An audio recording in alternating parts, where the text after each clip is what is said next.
Perkenalkan, nama saya Fina Husa Hanun dari absen 10.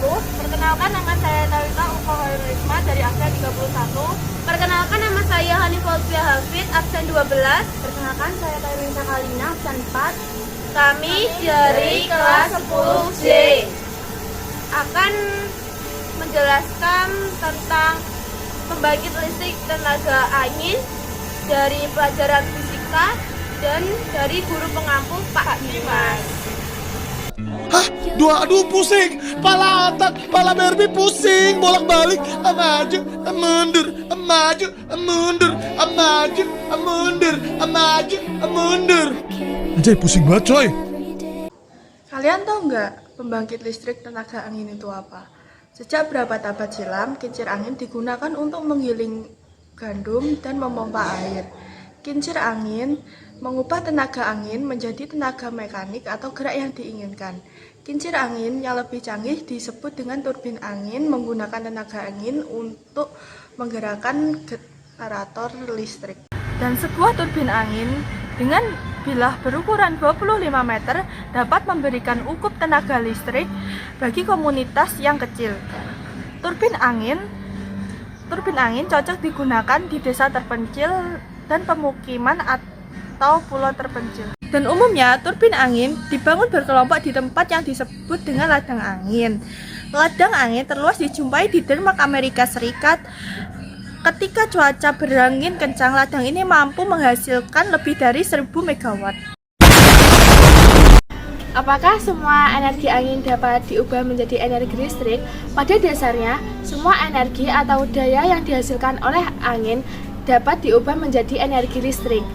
Cara kerja turbin angin untuk mendapatkan energi listrik yaitu angin memutar bilah-bilah turbin yang kemudian menjadi rotor. Rotor ini terhubung dengan generator yang mengubah energi mekanik menjadi energi listrik.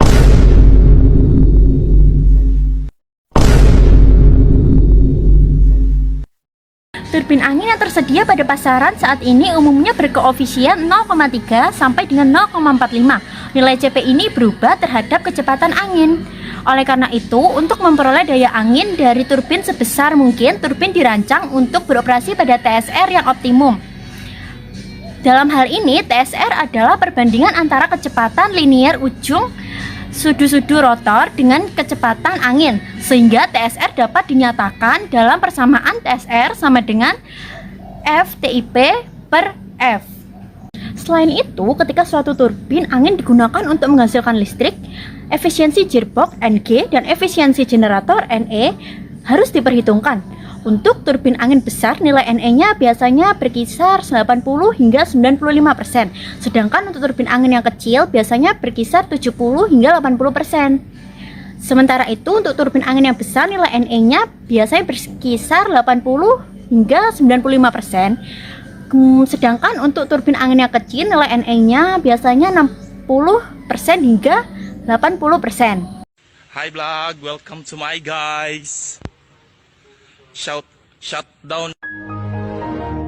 Nah, kalian tahu nggak kalau di Indonesia itu memiliki potensi energi angin itu yang sangat tinggi. Namun sayangnya Indonesia belum bisa memanfaatkan tersebut. Seperti di negara-negara Eropa kayak di Denmark, di Amerika Serikat, di Spanyol, dia udah pakai PLTB dan PLTS itu dari lama, dan bahkan Denmark kemarin itu energi listriknya 52% dari PLTB dan PLTS. Wow, menakjubkan sekali bukan?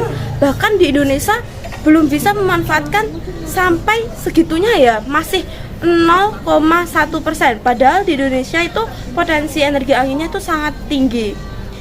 Nah, minimnya itu di Indonesia itu karena infrastruktur dan teknologi-teknologi terbaru yang dapat memanfaatkan energi angin. Seperti di Denmark sudah memiliki infrastruktur yang sangat bagus ya, yang bisa memanfaatkan energi angin dengan baik dan membuat energi angin itu menjadi energi listrik. Nah, semoga Indonesia memiliki infrastruktur yang memadai ya, dan seperti jaringan transmisi yang kuat dan regulasi yang mendukung juga agar kita dapat memanfaatkan angin itu menjadi energi listrik seperti di negara-negara lainnya.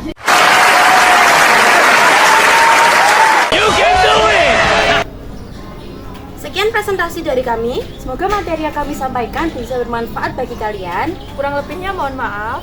Terima kasih. Wassalamualaikum warahmatullahi wabarakatuh. Bye bye. Selamat datang di Indomaret. Mengubah tenaga. Turbin angin yang beroperasi Sih yang saya kayak Renita Kalina. aduh, pasti kau cepet. Ngerti konis.